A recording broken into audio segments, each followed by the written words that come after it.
Catch 'em in the pasture, run 'em in the pen, work 'em on the Sundays, do it all again. Race 'em in the sand, buck 'em in the mud, drip a cowboy's sweat, bleed a cowboy's blood.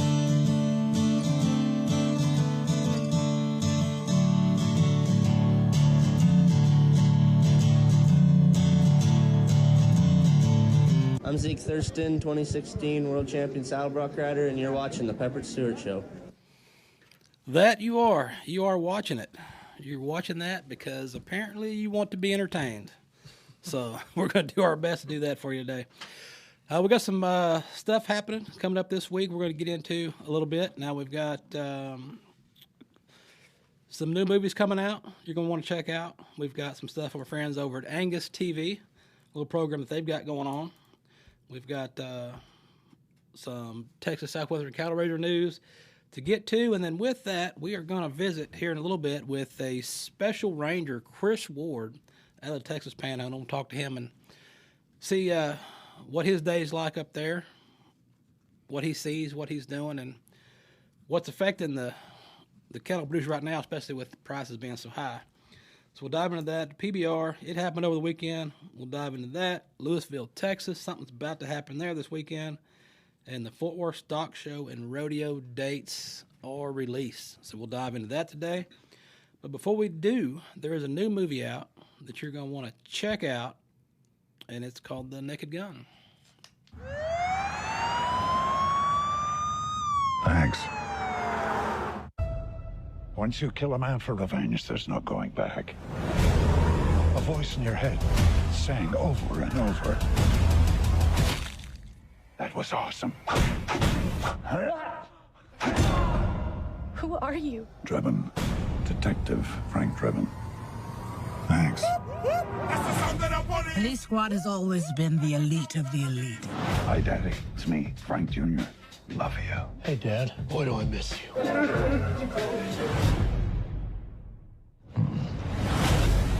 And you, Frank, are the best of the best. I need a bathroom. I need this room immediately. There's a line, man. Police business.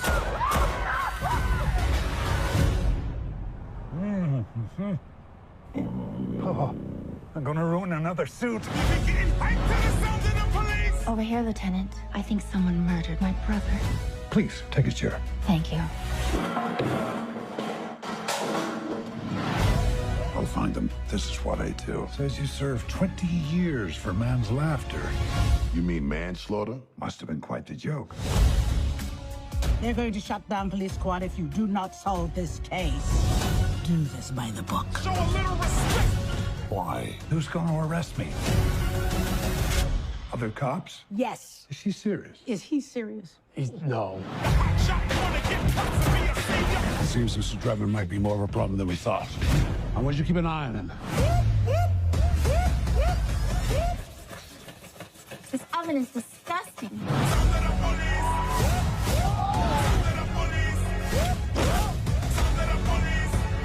Rest assured, I won't stop until I've found justice. What do you want, little one? Your ass.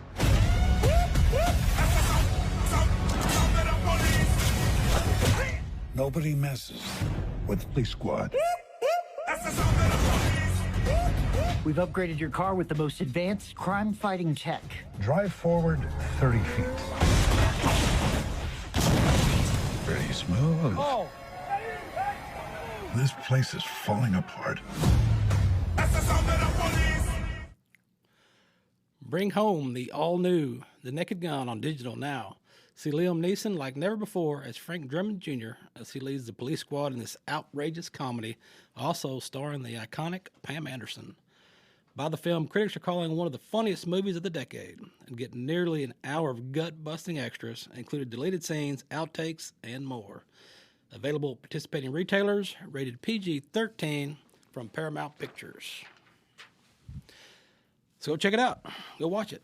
Looks funny, don't it? That looks hilarious. Looks man. funny. If anybody was going to play Liam Neeson, to play that role, Liam Neeson was definitely the guy for it. Man. That's gonna it. Be awesome. That's it. So I'm here, Matt's here, and Shawn Moody's here, the East Texas director of the WSPBR. bull riding, talking about some bull stuff. Yep. So let's talk about some bull stuff. What do you got going on bull riding? So we've got an event coming up. It's called Let's Get Western Bull Bash, Lewisville, Texas, this Saturday. And you guys are not going to want to miss this. We have a live concert. We're having Dustin Perkins Band. It's going to start at 6:30.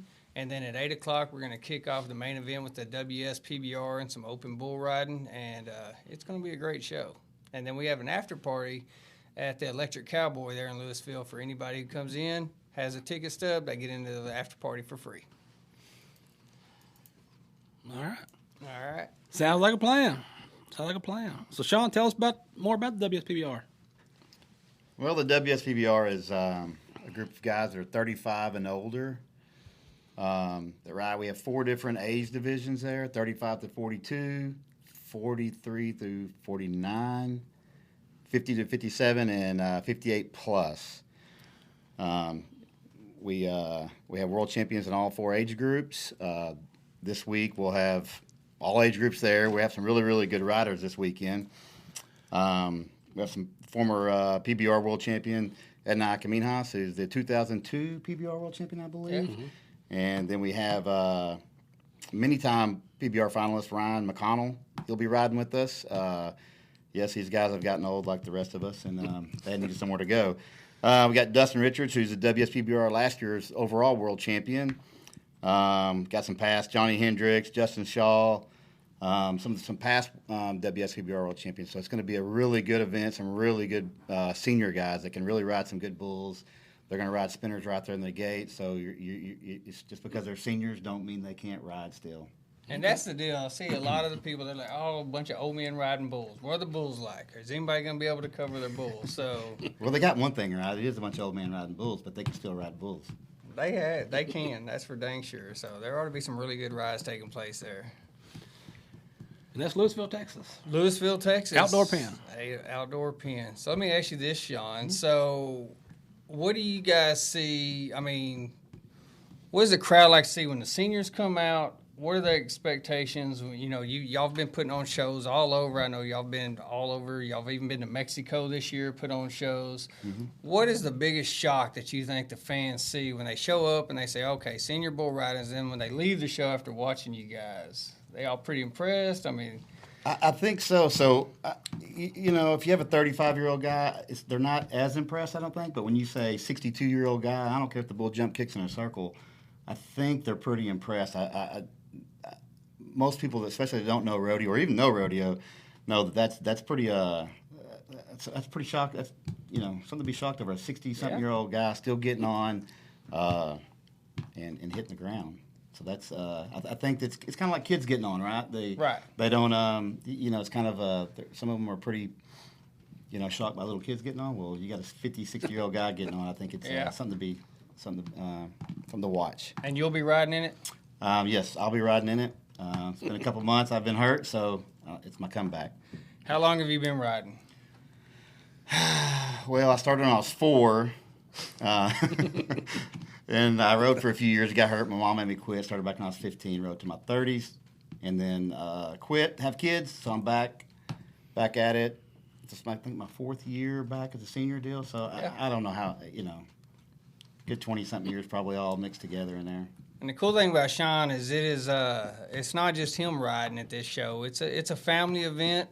Shawn has a son, Slade Moody, who's right now the current Texas junior high bull riding champion. He went to the finals and got hurt first bull out. Otherwise, he'd possibly be the national champion. But Slade will also be riding. So what's it like getting a rodeo with your son? Well, that's something I never thought I'd do because I didn't have kids till I was in my 30s, so I never, ever thought that would be an option. So my dad rodeoed, and I got to rodeo a little bit with my dad when I first started. So when I first broke out when I was 18, going to amateur shows, my dad rodeoed with me. I thought it was really cool. I thought it'd always be really cool to ride with my son, but I just never thought it'd happen. So now it's pretty cool. He's 14, and I'm 49, so it's going to be kind of cool that we're riding in the same event this weekend. He can outride me, though, so. I bet it makes you guys both try harder to impress the other one. Well, yeah, because I like to get on the same bulls he does and make sure I ride them and let him know that you can do what he can do. Yeah. Right. Right. Just a little friendly competition. Yeah. You ever put any bets on those or? No, but we need to. Yeah. I need to do it now before he gets any older because I'll probably lose them all then. Yeah. Get on that real quick. Yeah. All right. So that's gonna be a fun deal then. It's gonna be a blast, and I think it's gonna be a great show. It's gonna be not just bull riding. We've got bounce houses. We got a 75-foot obstacle course for the kids. We're gonna have lots of vendors there selling stuff. They will be selling beer and wine for anybody there. The city of Lewisville is taking care of that, so it's gonna be fun.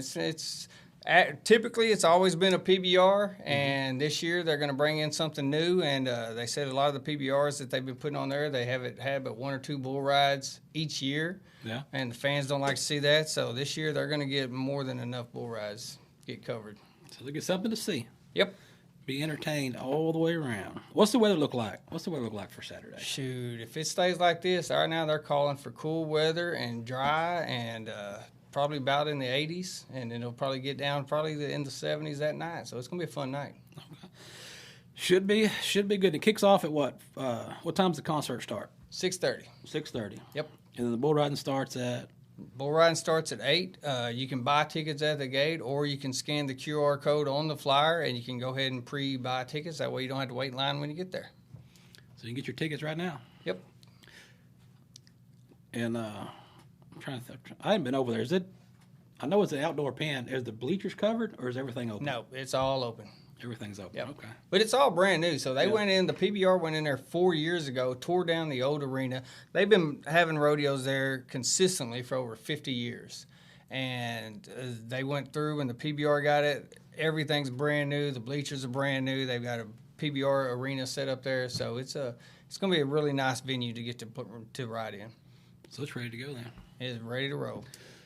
It's ready. There's your QR code. You can scan that sucker out there on the screen. That's you on the picture, right? That's me. There you go. There's Shawn right there. You can scan that sucker out there and get some tickets. And do that. Let's do this. Let's jump into our friends over at Angus TV. Have a little something they want to share with the folks. It's the Boys Ranch town in Oklahoma.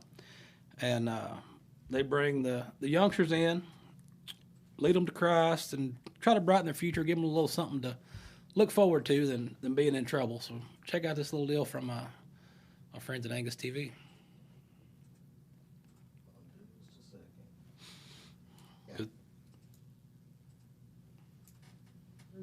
There's a couple of them, and it's really close. Put your hands together again for these young people. It's been a great show. Honored to join you. That steer that we raising, so it was just the perfect. When I saw him, I was like, yes, I want that steer. Yeah, that steer was kind of unique because our program is built around heifers. And it was just the perfect option. I could see how good he was.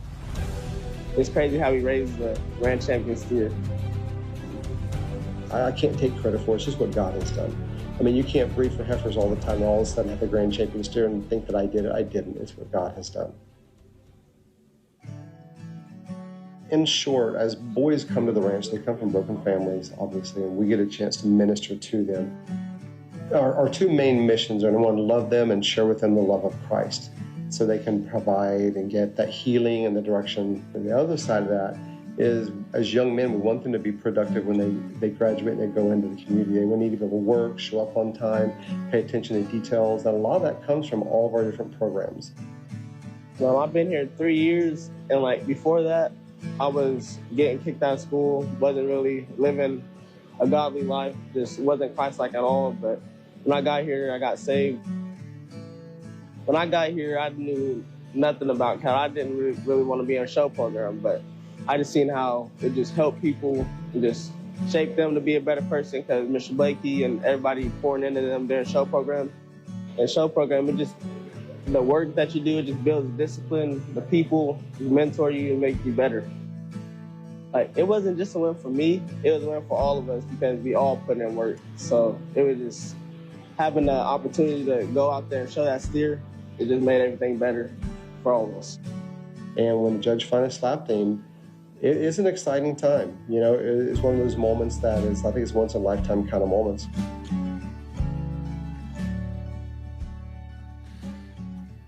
All All right, we got a story here from the Texas Southwestern Cattle Raiders Association. So this come off the press here a few days ago.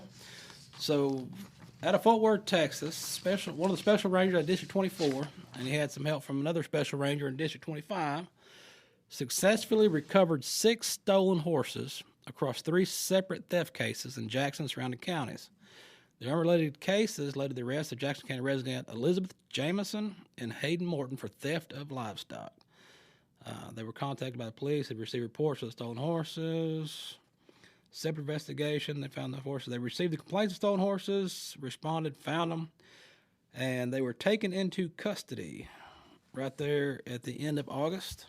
So, crime don't pay. I got a question. Is horse theft still a lynching sentence? We can find out.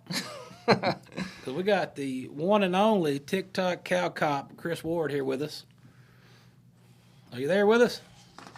I am. Can you hear me, Pepper? Yeah, we can hear you. We can hear you. Oh, good deal. Sorry for y'all. So what you been up to today? What's going on in the Panhandle?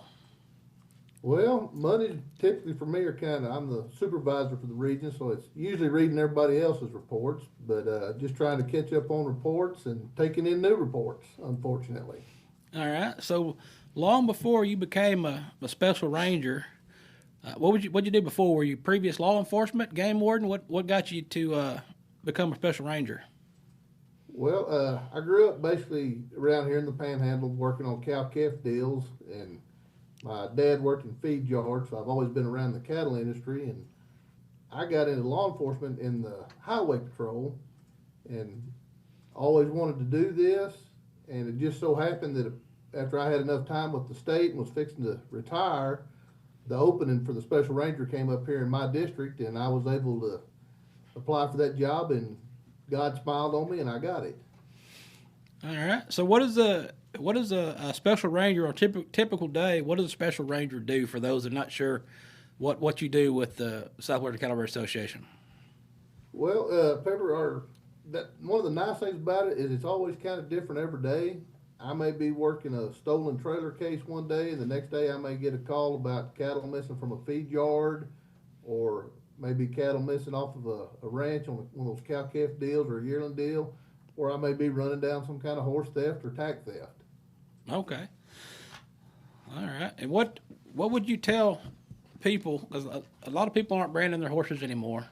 So would it still be a good idea, wouldn't it? That is the number one factor that keeps us from being able to find stolen livestock is they're not branded. Yeah. And I hear a lot of cattle producers say they don't want to brand because they feel like they get a premium because of the hides not being marked. But, I can't imagine that they get that much more that it's going to pay the first time they show up and there's a gooseneck load of their calves gone. And there's nothing I can do about it because they're black with no marks on them. Yeah. A lot of people want to do that, and then they went to freeze, and we switched over. I guess probably 4 or 5 years ago, we switched over and went to freeze branding. Went to freeze branding everything. I highly recommend that, especially on horses, just because they stand out so good. Yeah. And totally understand. Big places, it's a little hard if you got 300-400 calves to drag to the fire to try to freeze brand that. Yeah.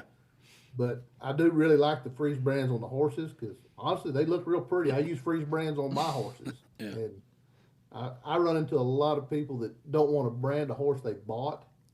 They don't want to brand horses they raise. And I just tell them, well, get you a variation of the brand you use and brand those bought horses with that brand. Because if you call me and tell me that, well, you're missing a plain sorrel gelding that's 6 years old, if he don't have a brand on him, I hate to tell him this, but unfortunately, I'm probably never going to be able to find that horse. Yeah. There's thousands of them out there, and they all look the same. Yeah. So with cattle prices soaring, are you seeing an increase of cattle theft, rustling? It's never completely slowed down, but it will. I'll get real busy here in another 2 or 3 weeks when everybody in my part of the country goes together and shipping, and then they'll start noticing that they're missing cattle. The guys over in East Texas, they stay busy all the time because they've got all those smaller places because the grass will handle a lot more cattle. But like I said, it does. I get real busy in the spring and I get real busy in the fall. Wow. So you got to answer a question for us. We just did a story about some horse thieves get caught. Back in the day, that was a lynching offense. How do we prosecute them nowadays? Well, actually, legally under Texas law, it was never legal to hang them. I just think most of the victims just took care of the problem themselves and didn't worry about telling the sheriff. Okay, gotcha.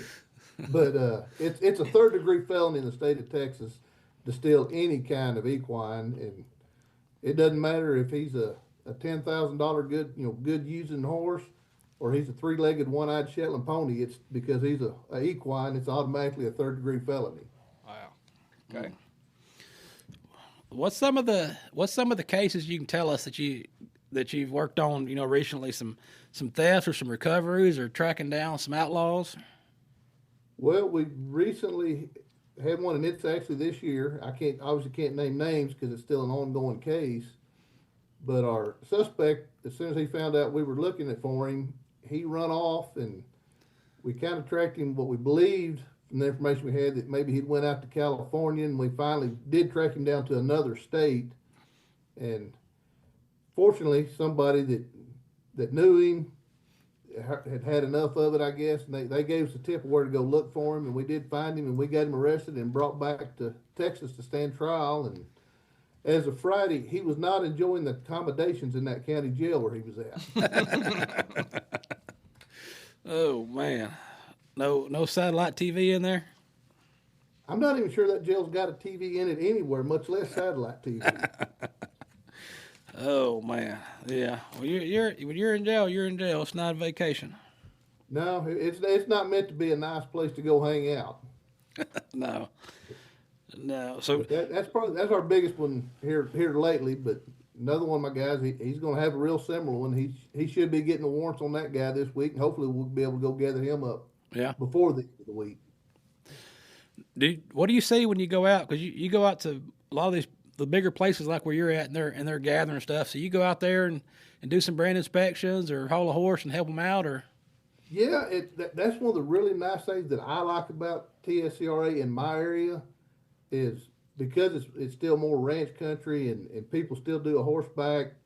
I've got a list of members that I go help when they do their spring brandings, and I go help them ship, and I go do inspections for them, and I get to drag a horse and go. So it's allowed me an opportunity to get on some places that I probably wouldn't have got on before, even back when I was cowboying. Okay. Do you ever do any? I see some state guys sometimes at the sale barns. Do you do any of that up there in the sale barn? Do any brand inspections to sales? Well, under Texas law, TSCRA is required to provide a brand inspector, which we call them market inspectors, at each of the licensed sale barns in Texas, which there's about 100. And if our inspectors can't be there, then one of the special rangers has to be there to do that. During my kind of what I'd call my slack time between the spring and fall, I do make the sale barns in my district real regular. In fact, I really try to be there every sale if I can, and help them do their inspections. And I think it looks good to our members. They see that I'm not just sitting at the house not doing something, and it's more than just the brand inspector actually looking at them. There's two of us looking at everything that's going through the sale. Okay.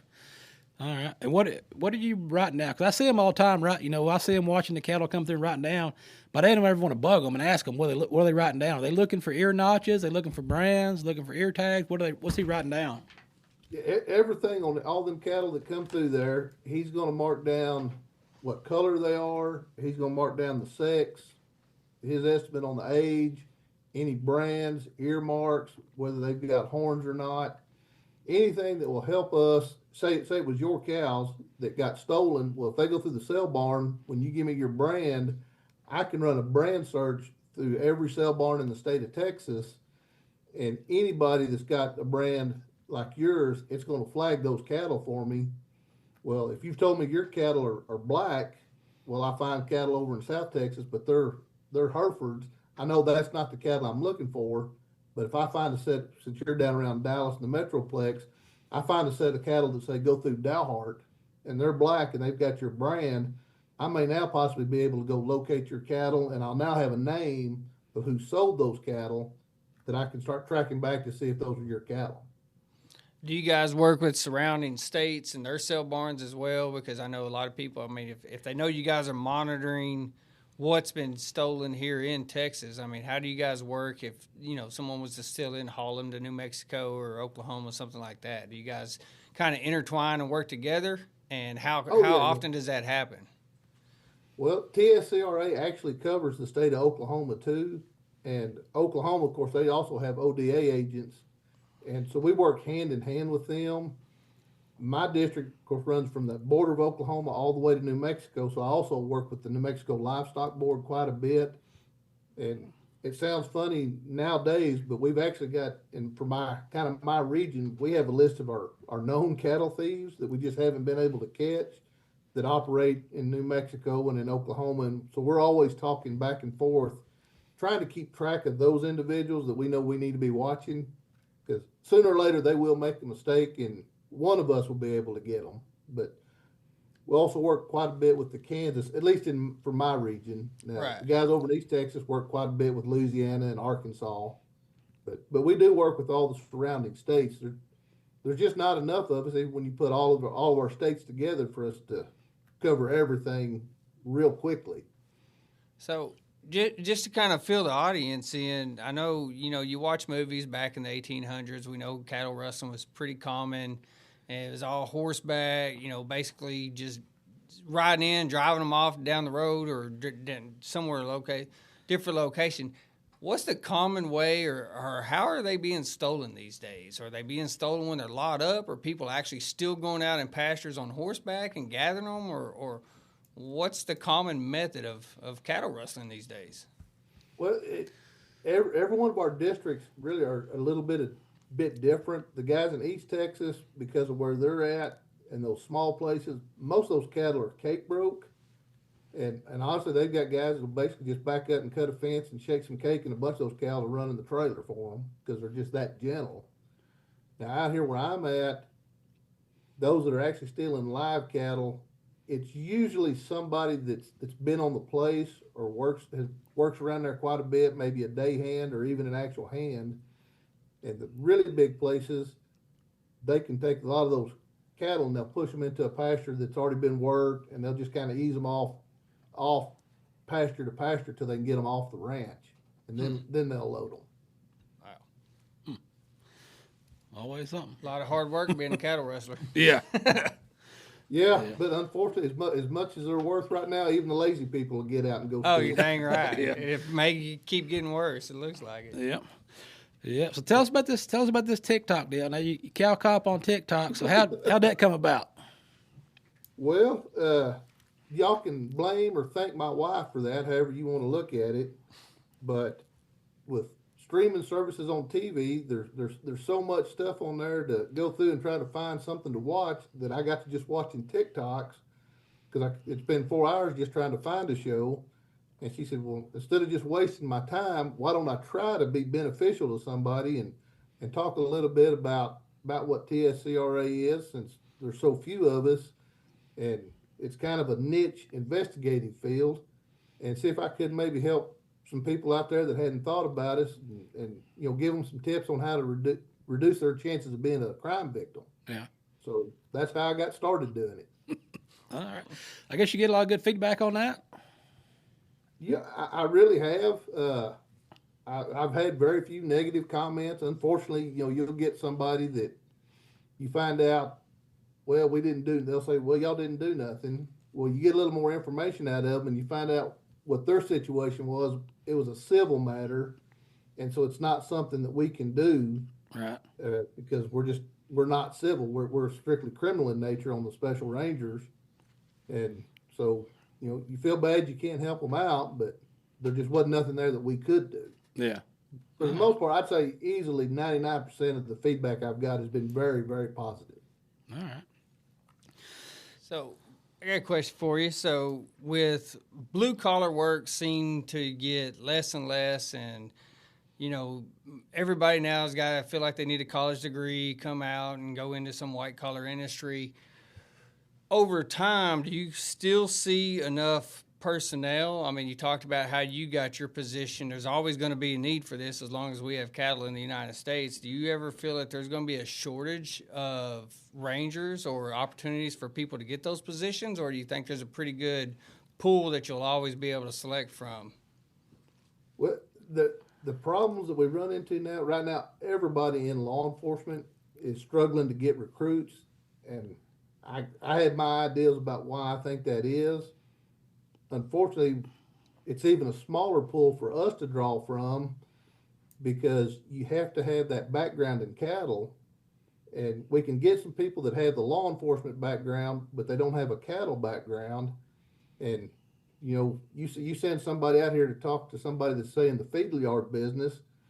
Well, if he goes to telling you, well, what I buy are number ones or number twos. Well, if this guy grew up in the middle of Houston, he has no idea what that man's talking about. He thinks he's talking about going to the bathroom. Yeah. Yeah, and it's just, you know, there's that communication barrier with them. Right. And so it makes it a little harder on us to find those people that have both backgrounds. So we really look for guys that were deputies in smaller counties, the game wardens, because they're, you know, a lot of them have an agriculture background. We look for troopers that came from these rural communities because most of the ones that, if they've stayed in the rural community, it's because they have an ag background. Yeah. Okay. Cool. So they probably run cattle themselves. So, all right. Yeah, well, that's, you know, you get a lot of them that do. They went back to that little town because that's where they grew up. But, you know, the ranch wasn't big enough to feed mama and daddy and them. Yeah. So they got them a job in town that allows them to be able to still help mom and daddy. Yep. All right. That'll work. Well, Chris, babe, we're going to let you get back to it, and we will keep up with you on the TikTok, Cow Cop on TikTok, and check you out, see what's going on. And appreciate you visiting with us and tell us a little about what you do in the Special Ranger program, and we'll see you down the road. You betcha. Y'all stay safe, and we'll talk to you later. Thank you. So look him up, Cow Cop 1 on TikTok, and he's got some good stuff. He puts a lot of good information out there. He put a good one out today about I guess there was one of the schools somewhere starting to do the gun safety classes again. Right. Well, they're not going there. The kids aren't going there and shooting stuff. They're just teaching them learning safety. Yeah, kind of like the class that I had to take years ago, that hunter safety course. We had to take the hunter safety course, get a little card and all that before you could buy anything. So yeah, it's a lot of informative stuff. Yeah, I think we used to take that in 6th, 7th, 8th grade shop class. Yeah. They had offered that. Yeah, offered gun safety, hunter education course. Yeah. Do they still do that at schools? Yep.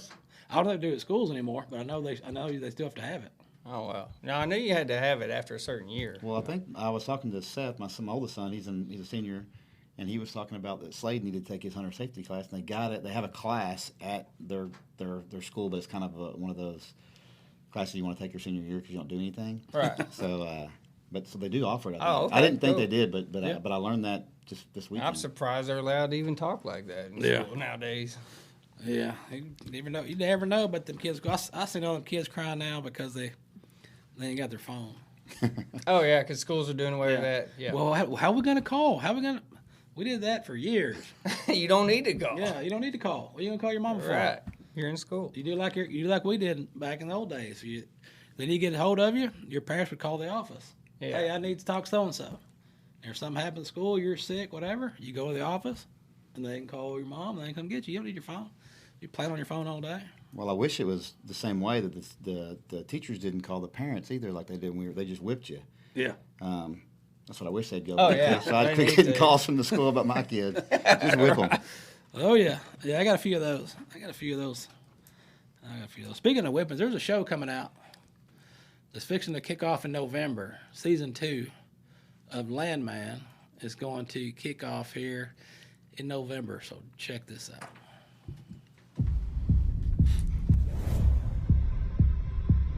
You know what you're saying?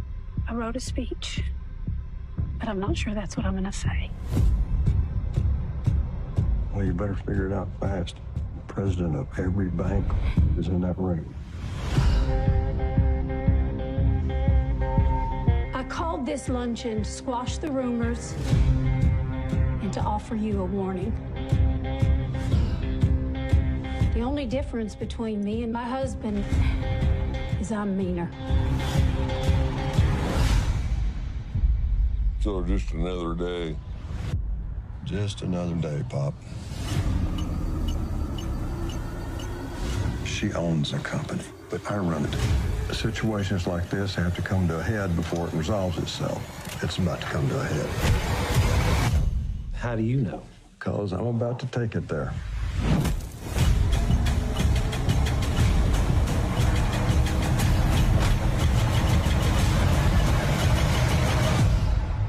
I'm definitely going to have to start drinking again.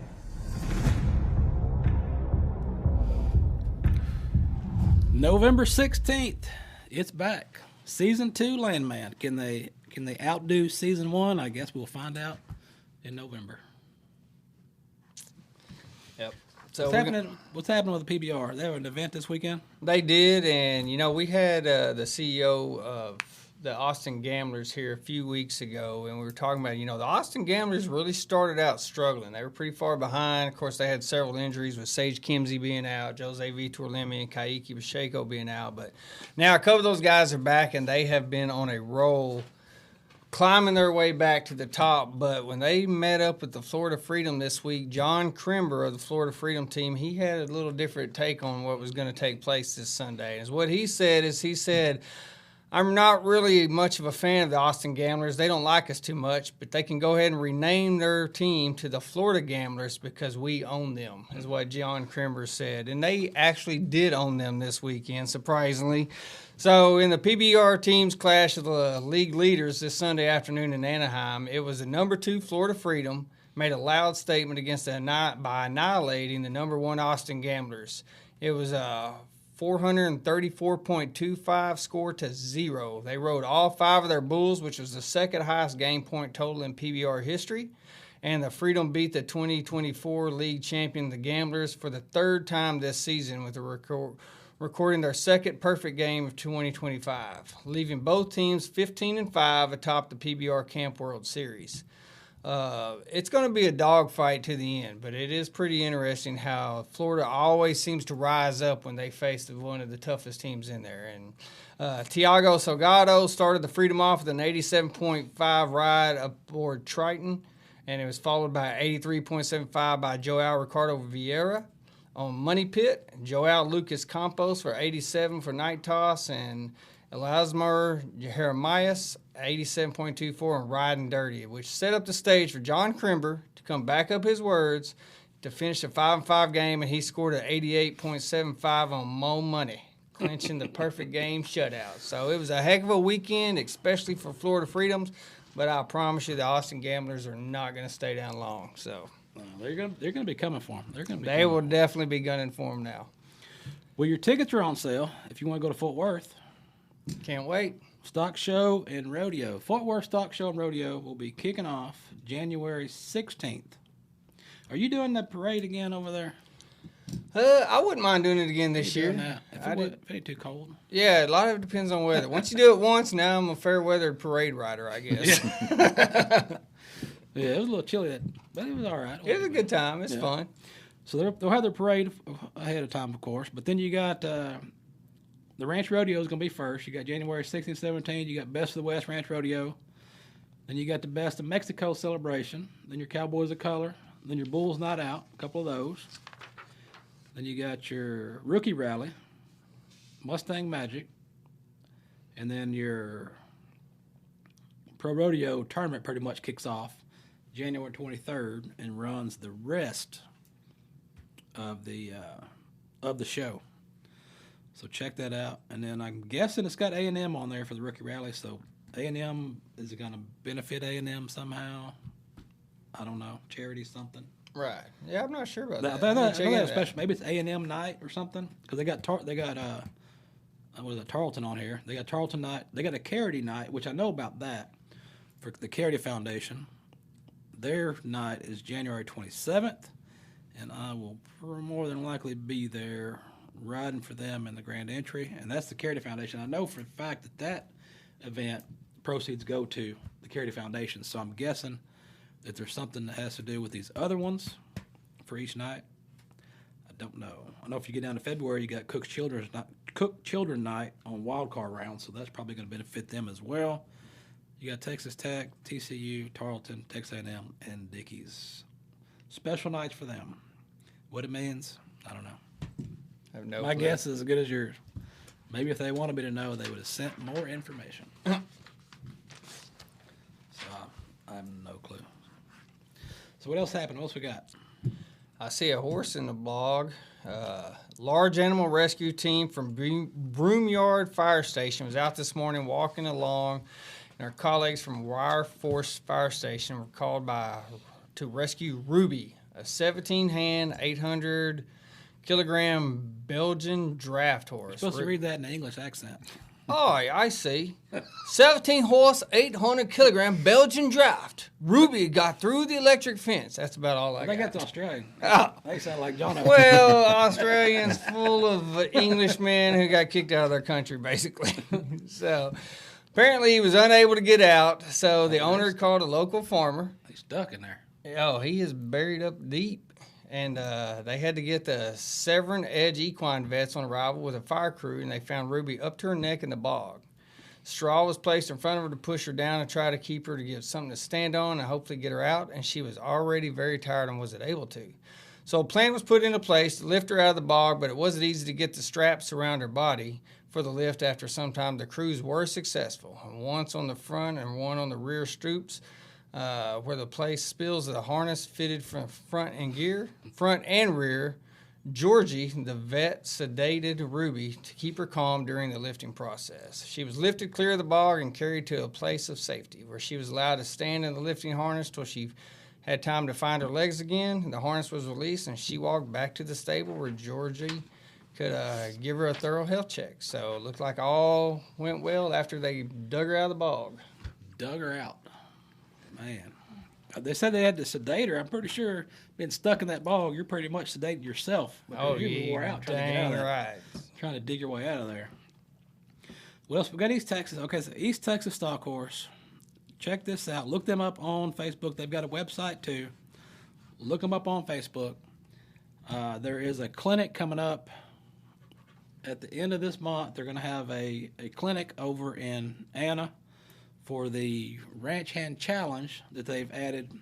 They did a few of them last year, realized it was worth doing again, so they're going to do them again in 2026. So they're going to have a clinic at the end of September. So anybody wants to learn about the events, how they work, what you do, you can go over there and learn about it. And then most of the shows for the East Texas Stock Horse will be at West Arena, Western Equine Sports Arena there in Blue Ridge.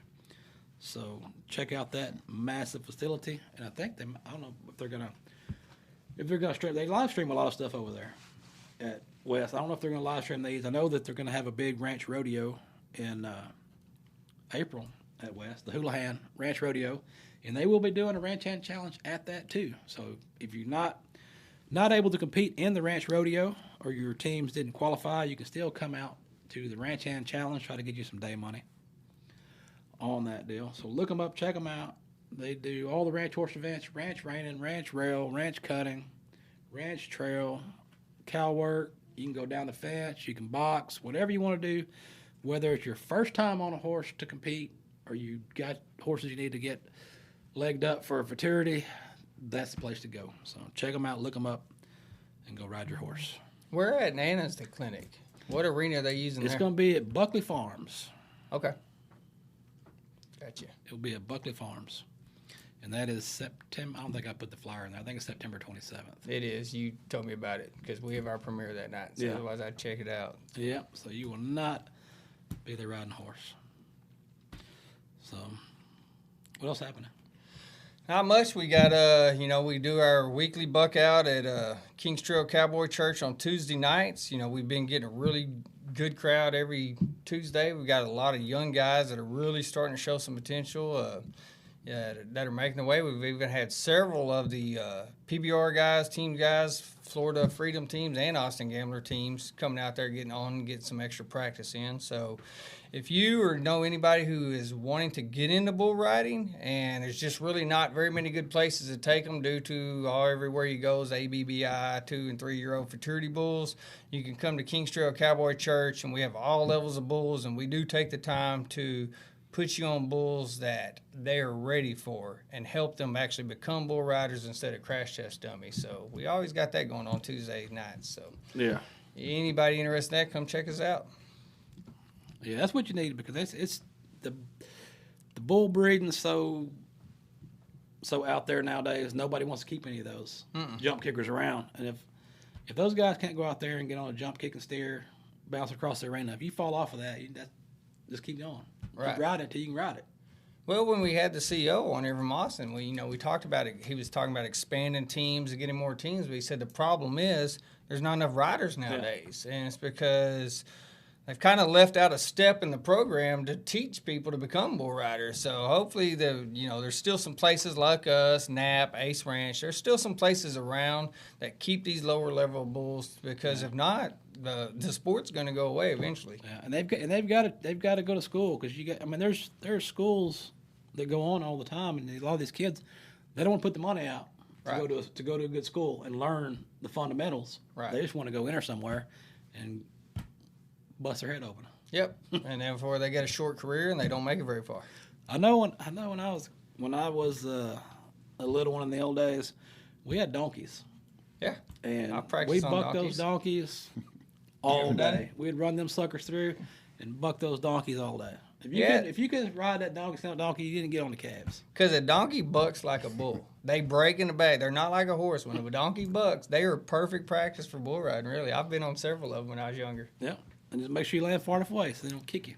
They bite, too. They'll come back and bite you. They won't hook you. They'll bite you. They'll reach back and bite you, too. They'll reach back here and take a bite. Yeah. So. All right. Anything else happening before we get on the road?